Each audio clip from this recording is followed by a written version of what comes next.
Well, welcome everybody. This is the Fiscal and Economic June meeting, and it's always pretty cool to have that happen. I've been invited to tell you a little bit about NWSOFA, which stands for Northwest Suburbs Organizing for Action, an Indivisible chapter. So we are one of 6,500 indivisible chapters. So next slide. So the Northwest Suburbs was organized around 6 townships in the land beyond O'Hare. That's the ones like Des Plaines and Elk Grove Village and Streamwood and Schaumburg. We'll also cover Wheeling, Palatine, and Barrington. There's like 650,000 people that live in there. We have 5,200 members within the area. Although that's a little bit of a misnomer because we now have 15 to 20% of our members are from the greater Chicagoland area, due in fact to Zoom. Next slide, please. A little bit about NWSOFA. We are organized on the twin snowflake principle, which basically means we're very flat. We have 2 leaders, myself and Kathy Carter. And then we have 10 issue groups. Those are the blue dots on the right. And each one of those teams is a separate independent organized group. Starting on the very top, slightly to the left was our very first one, our gun violence prevention group. We were organized 10 years ago, and this group started right after Sandy Hook. Then at that time, we were also fighting for healthcare reform, which is the second group, the immigration reform. We go down to social justice, our social justice teams, our Stand With Women teams, fighting for ERA, the right to choose, fair wages, etc. Tonight, we have our fiscal and economic group, really one of our standards where we kind of use this group as the kind of the bellwether for the facts, so that we know within all of our groups, we have a starting point of facts to talk about. And then we have our election outreach. We just come off of a lot of work on the state and local and federal, state, and local elections. Now we have a little bit of a reprieve for a while. Climate change has been one of our long groups. And it has evolved, as it's gone on. We've seen the principles that are driving climate change and their impacts. Nobody is denying anymore. Although every once in a while, when I say that on certain groups, they'll challenge it, but they don't really challenge it. We have 2 ROD groups, which stands for Restore Our Democracy. One of the groups works on voting rights, on elections, on gerrymandering, vote by mail, very focused on that area. And then the other group, which is a separate group, it has been organized around confronting disinformation. We started about a year and a half ago, talking about what was happening at school boards, and that has morphed into what is happening in general with different disinformation from certain groups across the country. So that's our issue groups. That is the right-hand side of the snowflake. The left-hand side is how we communicate. And 10 years ago, we had one dot that said it's communications. Today, we're communicating by Zoom, by Instagram, Facebook, on our website, using all the various social media trends. We do Twitter storms, we do social media storms. Christine, who is driving these YouTube today, will make sure that that this meeting is put up on our YouTube channel. So there's just a lot that goes on. Next slide, please. So 1 person, 2 people don't control this. It is a group of 22 volunteers. About 18 of them work primarily on issue teams. There's 2 or 3 that work on issue teams and on a communications group, and then we have 4 that work just on the communications group. So I like to talk about NWSOFA and talk about the secret sauce, our volunteers that run the organization. All right.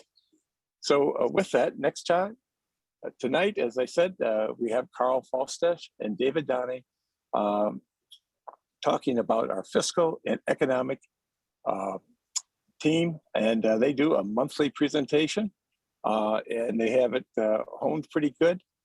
Karl and David, I'll let you guys talk about how you want to handle questions, and we'll turn it over to Karl. Thank you, Bill. Appreciate the intro to NWSOFA. You came pretty close to keeping it 5 minutes. I only noticed you have to do one minor adjustment to those slides. Going to cover the labor market today. We're going to cover deficits and debt, deeper look into tax expenditures as opposed to what people gets reported as spending in the budget deficit, inflation and wages, other economic statistics. We'll take a look at sector balances and ways to take action.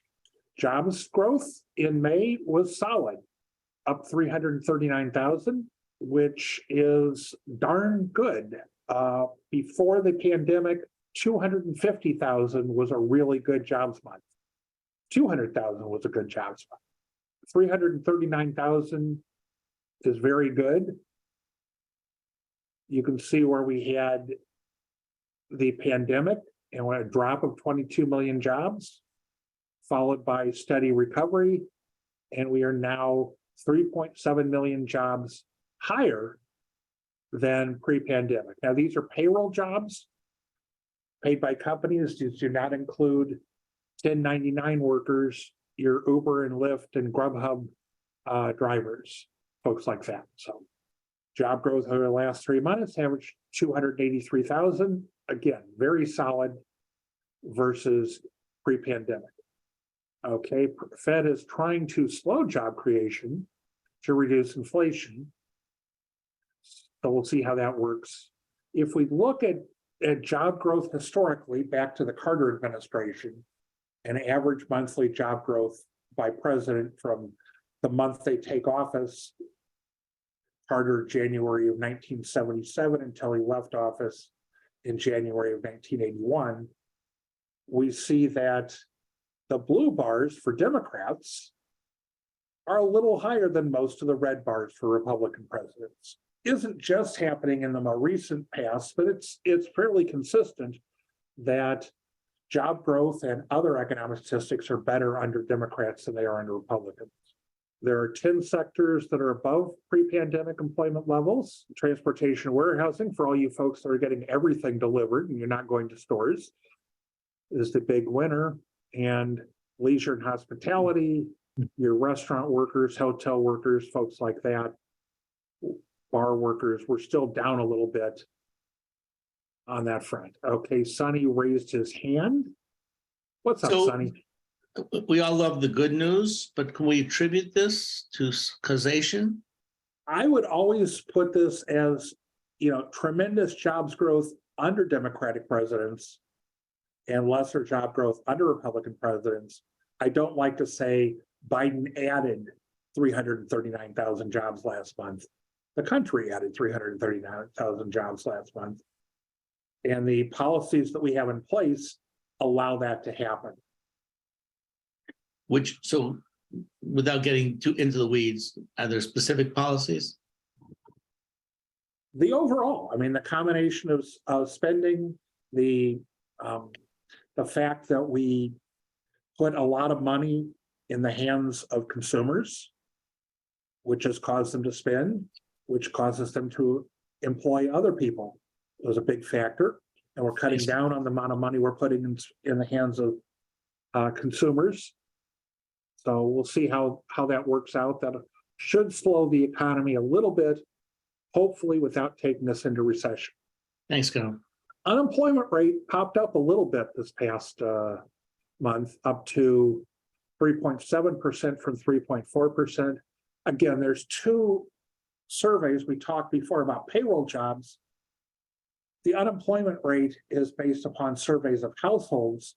So this survey includes your Uber and Lyft and Grubhub drivers and other 1099 workers, childcare workers working out of their home, folks like that that are self-employed.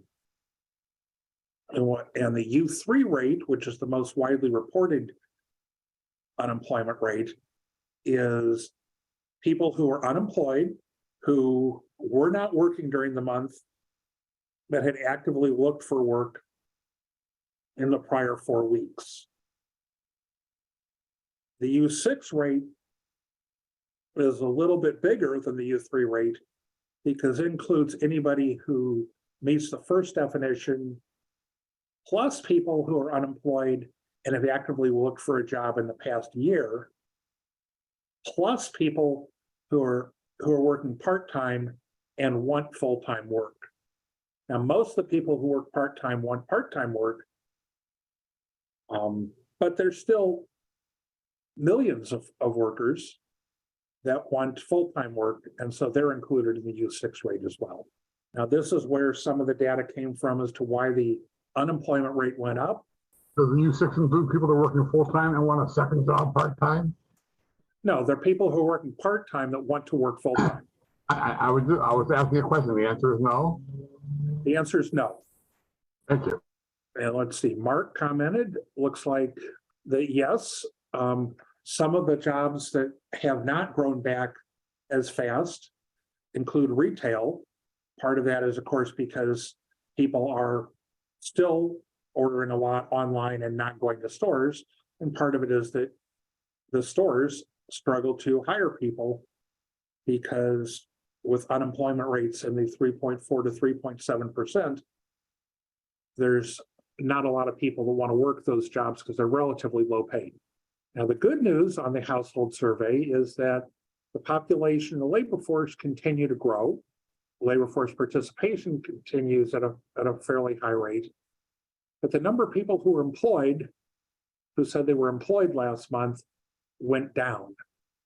And so that's not as good.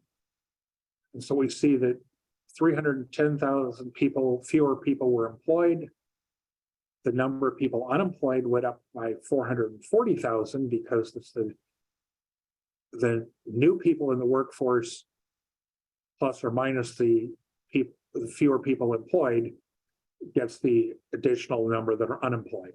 The unemployment rate from 3.39% to 3.65%, or as reported, 3.7%.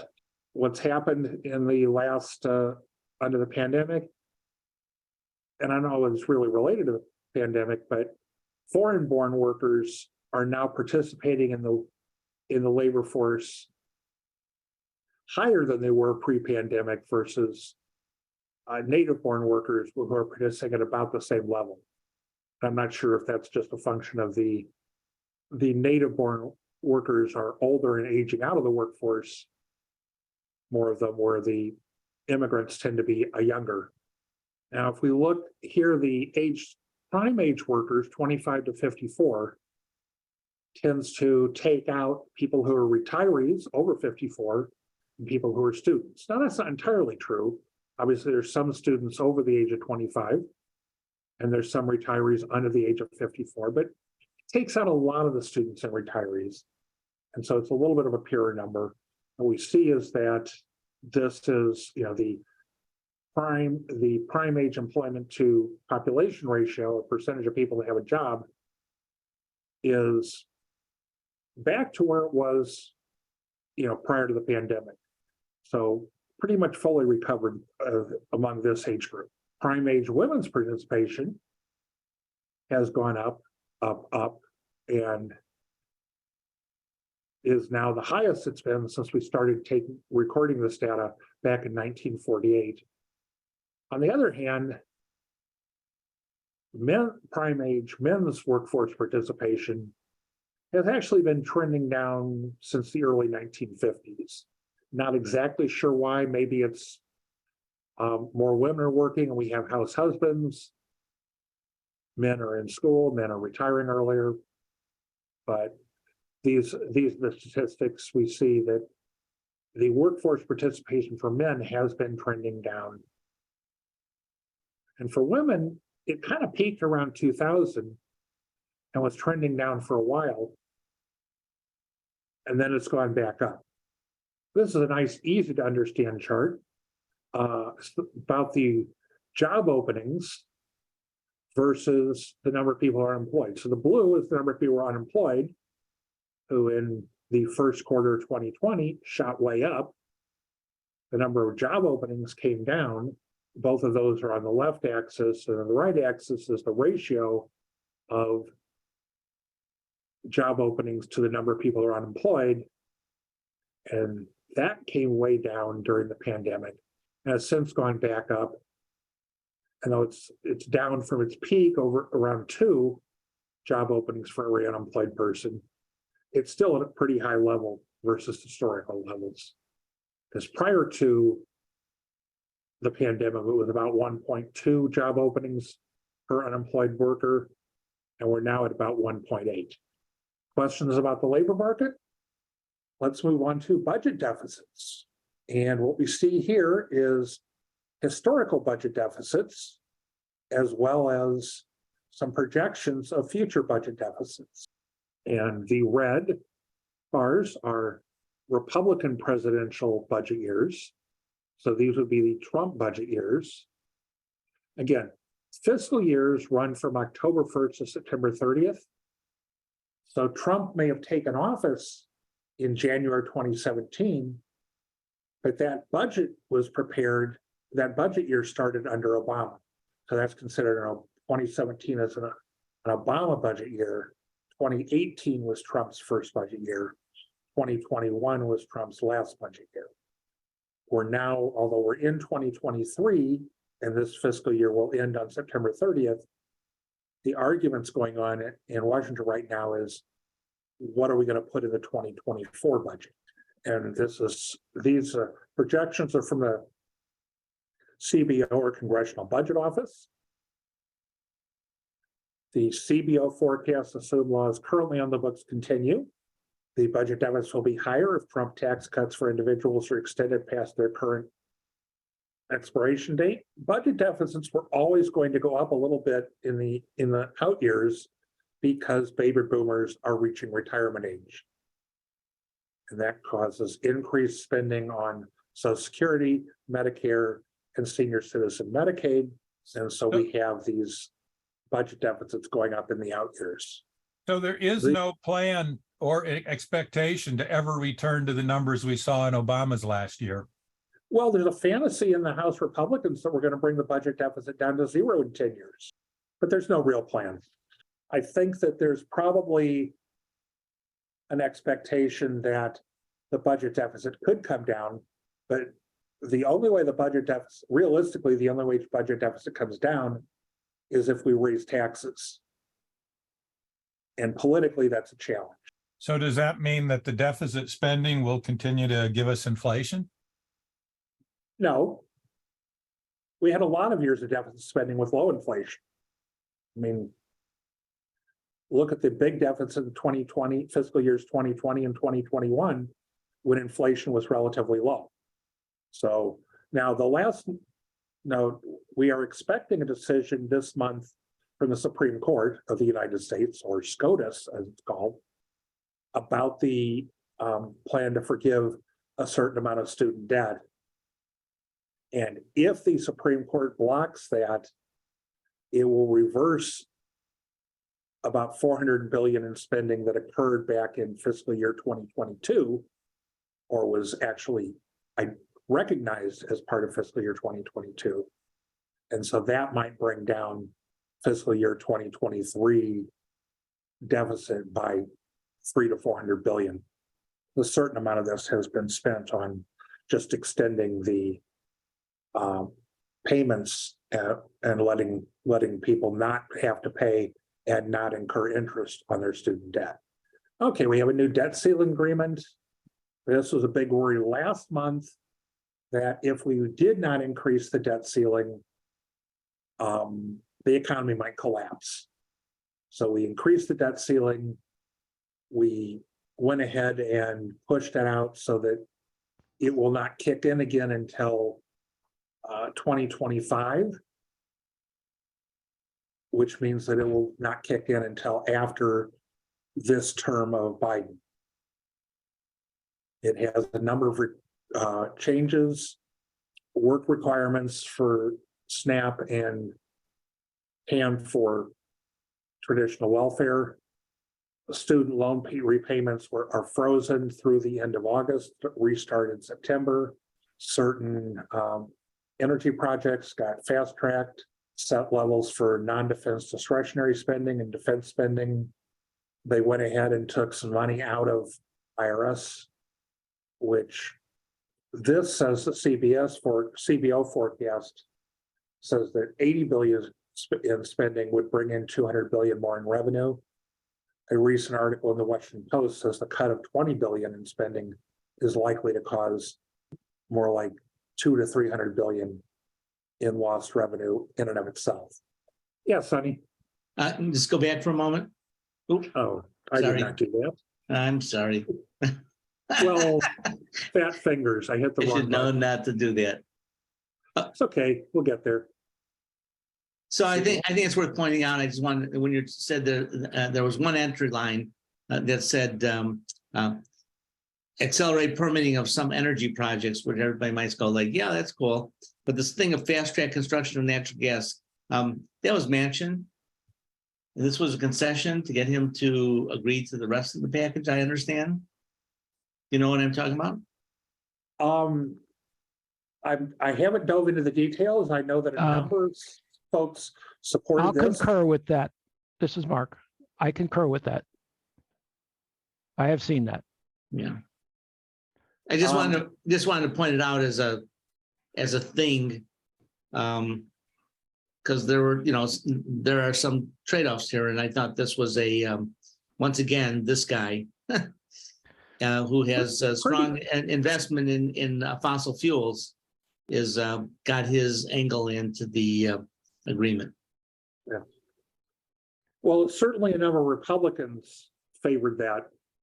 So, it wasn't just Manchin. He wasn't the only member of Congress that supported.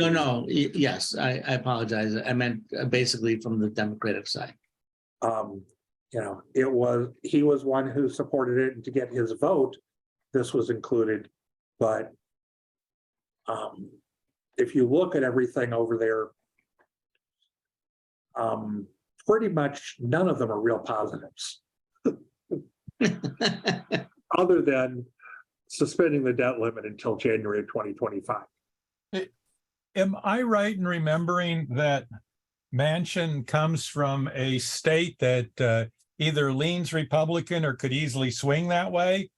And that it's also a state that has a considerable interest in producing fossil fuels because that's what part of their economy is driven by, and a lot of jobs? He's not just from a somewhat conservative state. He is from the most conservative state in Union, West Virginia. And he, and yes, I mean, they have a lot of coal mines in West Virginia, which are all in the process of going out of business because nobody wants coal. I mean, we're actually turning into the other situation. There is so little coal being mined that some places in the world are having trouble buying coal because nobody's mining it and shipping it to them. So realistically, if he just rolled over and played dead, we'd have a Republican in that seat next election. He has about a 20% population of voting Democrats. How he got there, nobody quite knows. So I guess the before you're too critical of him, the question you have to ask is, would you rather have that seat filled by him or by a Republican? Well, the Republican who's running against him, I believe, is part of a company whose management is currently under indictment. He's another one who might have to run from jail. Isn't the governor also running against him? That is the governor, and the governor's son runs the company, but the governor owns the company. So yes, if progressives target Manchin, we would likely end up with a Republican senator from West Virginia. Something similar was happening here about 10, 12 years ago with Melissa Bean. And I remember Matt Flam's advice about, yeah, she's not always voting the way you would like, but at least she's in, and you got to realize that she's working with the rest of the House and they're giving her stuff to support.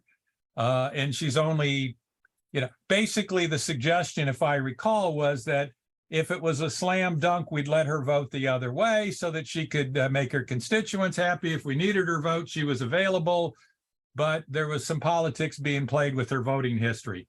And then she threw the election. She threw the election to Joe Walsh by stopping her campaign, the 1st of October. And voting because she already had a job. It was pretty obvious she had the job with the Chamber of Commerce that she took the day after she left Congress. Sure, but she had won re-election how many times by doing the other stuff? I mean, she didn't stay in forever. I agree. I think she was a 2-term congressperson. Yeah. And then Joe was a infamous 1-term congressperson. Anyhow, moving right. on. And Joe wouldn't run on that platform today. True. I don't know if he'd even run today. He's not. Or he her. considered running against Trump for president in 2020. Yeah. And I kind of wish he'd stayed in. National debt as a percentage of GDP peaked under President Trump in the second quarter of 2020. And has actually come down a little bit, notwithstanding the big deficits we've had. I'll agree with Lori's comments. Yes, I'd rather have Manchin than a Republican alternative. Okay. I will let David go ahead and handle tax expenditures as he put together these slides. Now, tax expenditures are essentially spending, but it's spending through the tax code. Tax credits, deductions, things like that cause revenues to go down. So it's a way to spend without doing something that causes spending to go up. It just causes revenues to go down. Anyhow, go ahead, David. No, that's right. That's a good summary. The thing that most people think of with these is that it's not a lot. They think, oh, it's a loophole. It's not that much money. But then I want to be clear that it's an incredible amount of money. And it also goes mainly to the wealthier people, to the higher income groups. And I'll show you the distribution statistics on this. But Karl was just covering the budget deficit, which is in that, we're looking at a forecast of 5 to 7% of GDP. Tax expenditures alone in 2023 are 7.5% of GDP. So about $1.9 trillion relative to our budget deficit, which last year was $1.3 trillion. Take out student loan forgiveness was like $950. So it's a huge number. And I'll give you the exact numbers in a minute, but about half of it goes to the top 20%. And about 20% of it goes to the top 1%. So there is a great deal of money there. If you choose to don't want to raise taxes, technically, you just eliminate these deductions and these exclusions and preferential rates. And all of a sudden, all this revenue comes pouring in, mostly from rich people. And we'll talk about them. So let's take a look at what these are. Next slide has a list of some of the major ones. And how much money they are. So it's the type of tax expenditure. Is it an exclusion or a preferential rate or a credit or a deduction? Is it, how much money was it in 2019 dollars? And the CBO study on this tends to lag a couple of years. That's why it's 2019 dollars. There is no 2021 or 2023 version of this. The next one is payroll tax. So there's income tax expenditures and payroll tax expenditures. So you see it in a little bit of both. And these together add up toward this. I think we'll see it in a minute, but I think they add up to like 1.2 of that 1.9. So these majors are where the money is. And let me explain a couple of these. So the exclusion for employment-based health insurance, if you work for a corporation and you're paying probably a third of your health insurance premiums, your corporation is paying the other 2/3, but you don't pay any taxes on that. It's tax free. It's income, but you're not paid on it. You're not paying a tax on it. Similarly, like the 401k account, you know, tax deductible, not tax deductible. It's tax exempt. They take the money before you have a taxable income. It's out before that even starts. The third one is most people's pet peeve if you're liberal, because almost all of this goes to the top 1%. This is that treating a capital gain as giving it a 20% tax rate as opposed to taxing it at the rate of everything else, like 37 or whatever the top rate is. It's taxed at 20%. That's what they mean by a preferential tax rate. And so of that 140 billion, like 120 of it or something is going to the top 1%. Got the child tax credit, earned income tax credits. These are tax credits. These are basically money put into people's pockets that are not taxed. I'll show you the distribution of each of these in a minute. The charitable contribution, qualified business income deduction, and on and on. So there's a list of these. Another one that most people are familiar with, the last two, the mortgage interest deduction and the state and local tax deduction. But those are smaller. The big money's up near the top there. Let's keep going. So here's, at the total level, here's the distribution. So the top 1% get about 18% of those income tax expenditures, which are about 1 trillion, and then the payroll tax expenditures are 0.2. That's out of that. That's 1.2. That's out of the 1.9. So this study is only covering some of the tax expenditures, and they cover, I think they said, their scope for this 1.2 trillion is like the top 200 expenditures. There's a whole bunch of them. So yeah, this is the 1.2 trillion. In the lower right corner, it says the 1.2 trillion analyzed by CBO is 5.8% of GDP. So this 1.2 is about the size of our budget deficit now. So the top 1% get 18% there, and then it goes down the line. So you can see in that highest quintile, they're getting the highest quintile, the top 20%. Those numbers add up to about 50%, or about half $1 trillion in that income tax bucket. And then the payroll tax expenditures is 0.2. But if you look at the income tax, that's where the money is. And it's mostly going to that top 20%. And within that, the top 1%, and then that looks like the 96th to 99th get another 11. It's big money up in that group. So CBO has a lot of quotes. There's a lot of text over here on the right-hand side. You can read into some of the details, but that's how it breaks down at the summary level at the top. So let's keep going. This is the distribution of these individual items. So what this shows is that you can see the scale down at the bottom. Lowest quintile is the light blue, and it goes all the way to the highest quintile, which is the dark blue. So the dark blue is what the top 20% are getting of these different types. So the exclusion for employment-based health insurance up at the top is reasonably, distributed. It's more to the top of the corporate people, but still there's a reasonable distribution on it. As you go down the line, like you see that net preferential tax rates on capital gains, it's all dark blue line. And the dollars are also on the scale at the bottom. So it's about $150 billion, nearly all of which goes to the top, to that highest quintile. And within that, I've seen other studies that'll show that it's like 96% of it goes to the top 1%. It's enormous. And then each of them down here, like the child tax credit, you can see benefits actually a little bit more at the bottom of the distribution. It's the sixth one down.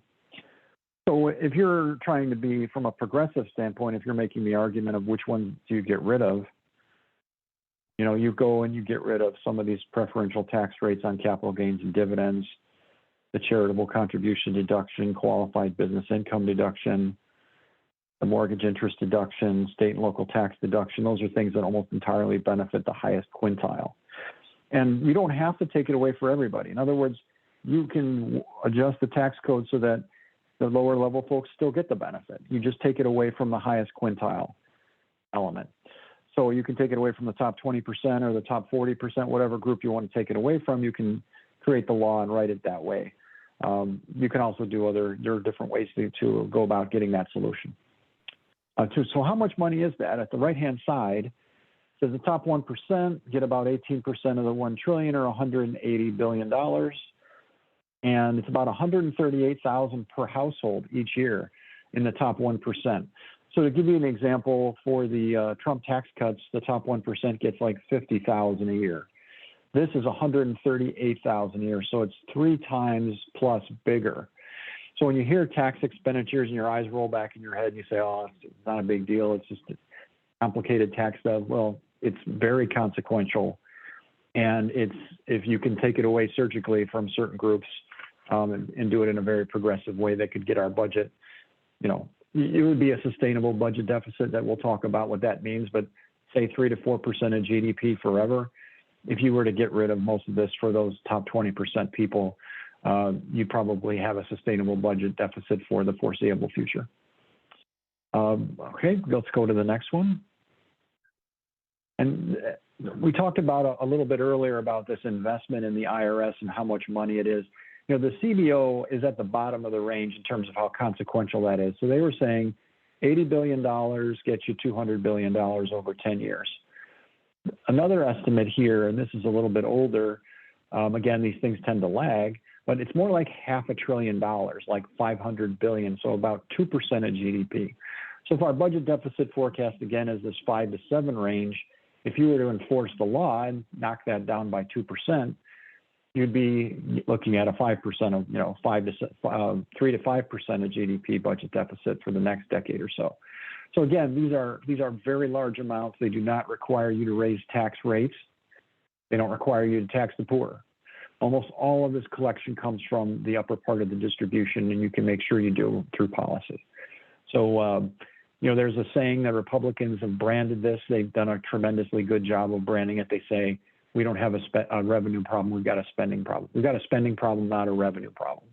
And they say that over and over and over again, and everybody believes it because they repeat it over and over and over again.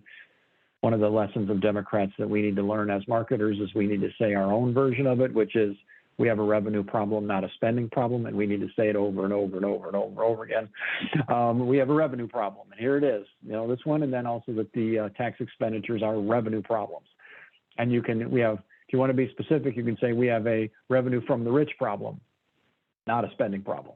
We can get an incredible amount of revenue from the rich. Another thing Republicans often say is, oh, there's not that much money at the top. You just can't get all this money from the rich. Well, I've just showed you that you can get that money from the upper parts of the distribution. And here's another example of it here with the tax law enforcement. All right, let's keep going. I think that might be the end of it. Okay, one more. There's an interesting article in Washington Post, a study that was done trying to get an idea of, how much money is this? Because CBO's got a very what I would call a very conservative estimate. The IRS is actually a lot more aggressive in terms of what they think they could get if they were to have a lot more resources. Somewhere in the middle is likely the truth. This is a study that some economists did. What they were saying is that if you spend money on an audit, if you spend $1 auditing that bottom 50%, you get like less than $1 back. It doesn't pay to audit poor people. They just don't have that much money to give you. But as you move up the scale, you start to see those bars get bigger. Top 1%, the IRS gets $3 back. Top 0.1%, the IRS gets $6 back. So that's where if you're investing, if you're an IRS leader, where you're going to spend your resources, you're going to spend it on the biggest return, which is in the top of the distribution. So I think it's interesting to read. Somewhere between that 200 billion and 500 billion over a decade is probably what you could get. But we'll see. We'll see how much they do here. And I think, Karl may correct me here, when you look at these numbers, these are, I think, per year, right? So these are not over a decade. These are, 540 billion per year. So that's more like 5 trillion over a decade. I mean, the IRS is pretty serious about how much money they think is out there to get.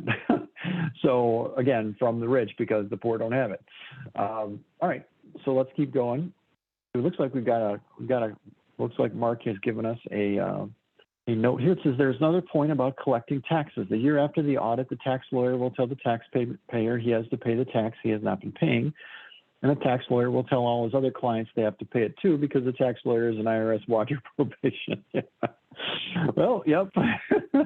That's a nice point, is that there's going to be, once you start to scare people, the lawyers that are signing off on these tax returns are going to be like, whoops, I got to go get this money from my client.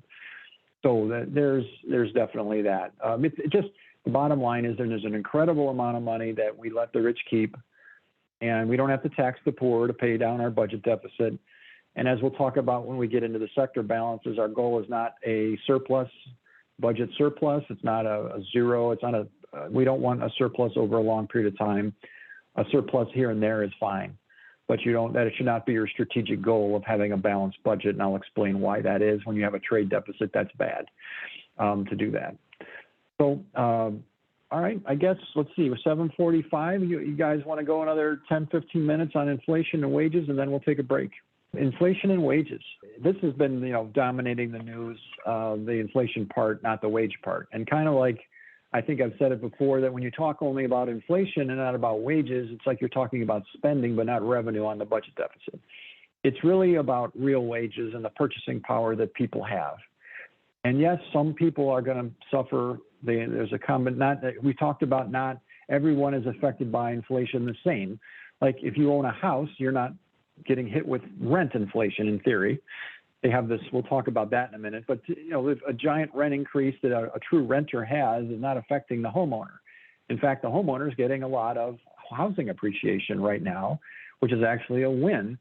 So each person is going to be affected differently by inflation, but on average, if real wages are going up, if real meaning inflation adjusted, that's a big win, and that's what we have. So let's take a look at some of this as we go through it. We'll hit the inflation side first, and we'll come back for the wages and show the comparison.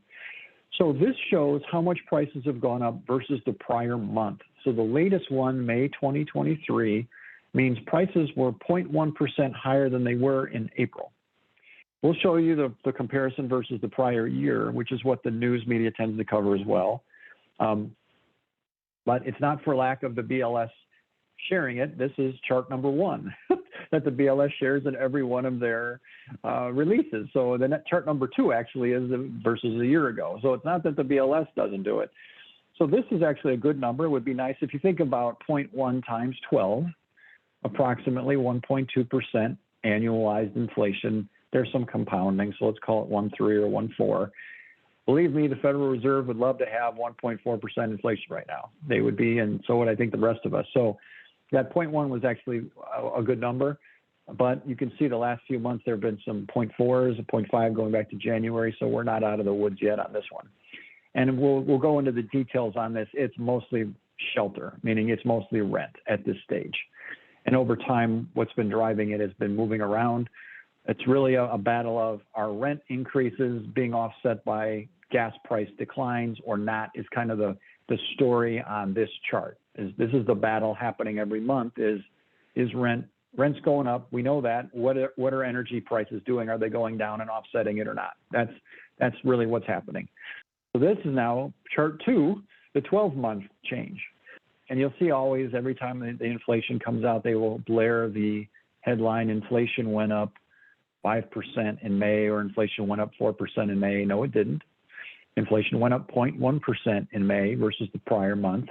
And if you accumulate over the past 12 months, it's up by these amounts, which are, if you're looking at all the items, including food and energy, that's 4% inflation. Things are 4% more expensive than a year ago. And if you use core, meaning you take out food and energy, so you're talking more about the services and the goods, then that's 5.3%. And you'll also notice when you look at the chart how they've crossed over each other. And typically, when you look at the history, the CPI all is usually, the blue line is usually higher, almost always higher. But lately it's flipped because energy prices have fallen. They're not in the red line. And the red line is being driven by rent, and that's kind of, again, the battle that is being fought here is that. So let's keep going. We'll break it down. We'll get into some of the sort of split this down into components. So the 12-month numbers are over there on the right-hand side. They are highlighted in sort of that bluish purple, the all items in the core. And you can see what's happened. That's 12 months, but all the other columns on this chart are versus the prior month. So the May numbers are May versus April. And that's why you see the 0.1 there in that next to the 4 to the left, you see the 0.1 in the upper right corner.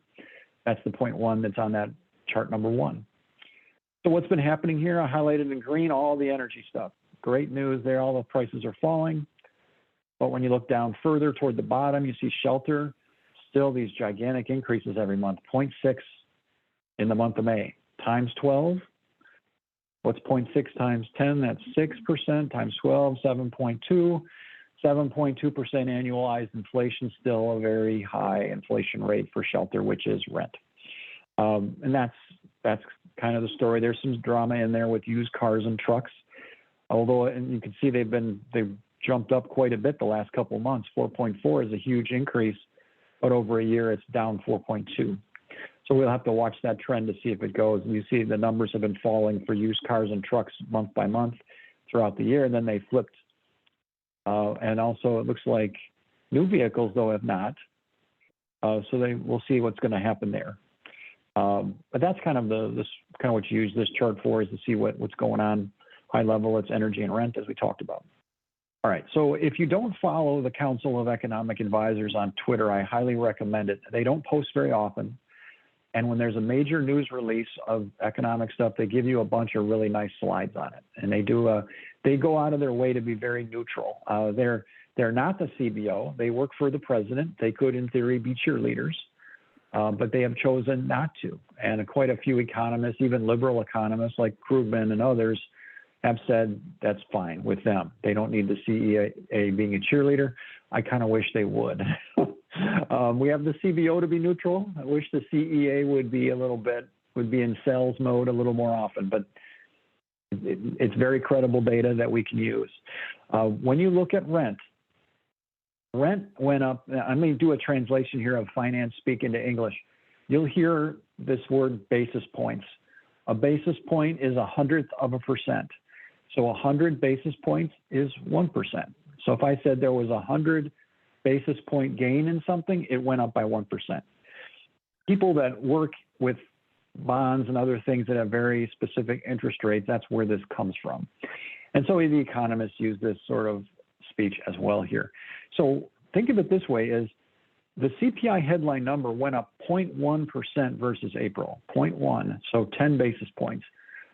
But housing went up 17, meaning housing more than fully accounted for inflation, meaning it was other things that brought it down to get to that 10 basis point number. So housing more than fully explained inflation for this month versus the prior. So that's May versus April. Now, if you look at this over the course of a year, check this out. Housing is 2.5 percentage points of the 4% of inflation. So it's 63% of the inflation. Almost 2/3 of the inflation is rent. And we talked about the owner's equivalent rent concept. Not sure why they do this. I have not seen a good argument for why, but what it says is that if I am a homeowner, the services I need for my home are much more expensive than they were otherwise. And it doesn't net out the fact that the home has appreciated or anything like that. It's strictly, if you need to get your mailbox replaced, if you need to get your carpets redone, if you need to do some kind of capital improvement, there's inflation associated with that. You know, rent of the primary residence doesn't even seem to be the giant driver of this, but that's how they do the statistics. So again, versus a year ago, still the majority of it is rent, and for the month versus the month earlier, what we showed on the prior slide, it more than fully accounted for the inflation. So Dave, is this Right. Major things like I need to get a new roof and I need to replace my HVAC, furnace, air conditioning system, water heaters, whatever? Or is this minor things like, I need to get my rug shampooed? That's Or a both? really good question, and I might use a lifeline to Karl, but I'm not positive of what that is. I was going to say a major capital improvement, I would guess, is not inflation. Like if you're getting a new roof, but if you're doing all the other types of things like you mentioned, like shampooing the carpet, I would think that would be in there, but I may be wrong. We'll take a look at that for next month. What is Yeah. included in the owner's equivalent rent? Yep. Good question. I think we have to be very careful with saying more than fully accounted for the total inflation figure, because say, let's say the inflation for, say rent was quite high, but you also have to take account that that only accounts for part of a household's spending. So that's also. All right, okay, go back one slide, please, Karl. This is weighted, meaning that is taken into account in this computation. Meaning that housing added 17 basis points, that 8% or that 0.6, because shelter is so big, it's like 40% of it, of the core. It's weighted like 40% of the core. That's where it's driving it. So your question is a good one, because that's a good thought to have, and I'm glad you brought it up, because now we can explain it. This is weighted, meaning it did more than fully account for it. I see. Yep. Thank you for the explanation. I didn't clarify that. And that is, these are weighted, meaning that this takes into account how much rent is as part of the total calculation, which is somewhere around 40%. Don't quote me on that. And I can get that. We can get that figure too. It makes you explain it a little better the next time. But rent is like 40% of the core. I can believe it. It's going to be less than of the CPI all, which also has food and energy, but it's like 40% of the core. Yeah. All right, let's keep going. Almost at break. I think we're done with the inflation side. Let's see. Okay, this one just shows really nice chart. They got different variations on it. They share every month, but this shows how different things contributed to inflation at different points, and it's weighted so that I understand that this is what they are accounting for of the total. Not, that's what they are. So you've got energy. The one confusing one here is anybody could be confused by any part of this. It's easy enough to happen. But energy shows up at the top and the bottom. So energy until 3 months ago was was adding to inflation for most of the period in the past couple of years. Now it's actually lowering inflation. It looks like this is May, and so April. So let's see, March, April, May. It's been a net negative. And you can see goods, when everybody was locked in their homes and was spending like crazy on goods, those good prices went through the roof. Now they're not the issue anymore. Also, the supply chain disruptions have been addressed to a large extent. You can see this blue line, it's housing, as I've been saying, and then another group, the services excluding energy and housing, is another way the CEA is talking about this. And then food is still not as bad as it was. It's been coming down, but food is still a contributor. But it's all housing, offset partially by energy, is kind of the storyline that's happening right now. I'm curious. I love this chart. People are paying for gasoline in our area, because I'm surprised to hear that energy is going down. I mean, it's gone down a little bit, but it's not. Yeah. It may be when it was. Remember, we were over $5 a gallon gallon a year ago. Well, okay, I guess that makes sense. If it was compared to its record high ever, it's down, but yeah, it doesn't feel down compared to like 3 years ago. If you go to July 22, and so just inside of that is the June 22, that's where it peaked right there, and that's where you see energy, the inflation at its absolute highest. Well, Yep. I hear it's come down quite the state taxes on gasoline went back into effect. So 5 cents a gallon or whatever it is in Illinois. Ah, okay. So you're saying the price has gone, the wholesale price has gone down, but because of taxes, my pump price has gone up. Yeah, it still doesn't add up very well to me. I don't understand it. Maybe you guys would make a comment on the stock, the supplies of energy. Because I look at the futures price on the stock exchange daily, and it seems to be not doing much of anything. Both fossil gas and gasoline seem to be hovering about the same spot, not going up. I don't know what the supplies are. They won't tell you that either, I don't suppose. There's a slide that we shared. If you go back up 4 or 5, Karl, we'll take a break here shortly. If you go up 4 or 5 slides to the one that shows it's the table with all the components. Here we go. You can look at the individual components and what happened from April to May. And again, it's going to be based on, they do this survey, and it's Karl would know probably, is when is when did they do the survey for this? Is it like the middle? It's going to be like the middle of the month. I just don't remember what week specifically. I don't remember on this one. I know that employment numbers are taken during the week that includes the 12th of the month. My guess is that this might be something similar. Okay. All right, so one last slide on inflation, then we'll take a break. We'll come back for wages right after that. So the last slide on inflation just shows you kind of an interesting thing going on with the rent. And there's a lot of talk around, economists are doing there's a lot of talk about this particular thing. The government on the right-hand side is showing rent is up about 8.7% versus a year ago. So that's the right-hand side chart there. But that rent, the way the government does it is a blend of current rents that are the asking rents right now, and then also rents going back up to a year, like contracts that are older. And so it tends to lag. What's happening on the left-hand side is the rents already peaked, or the rent inflation peaked, sorry. The rate of increase had peaked in early 2022 and has been falling since. And Redfin is, pretty big company that looks at a lot of housing. That's actually negative, meaning prices are actually falling. Where these other ones, they're actually showing some increases between 1 and about 5% increase, percent change from a year earlier.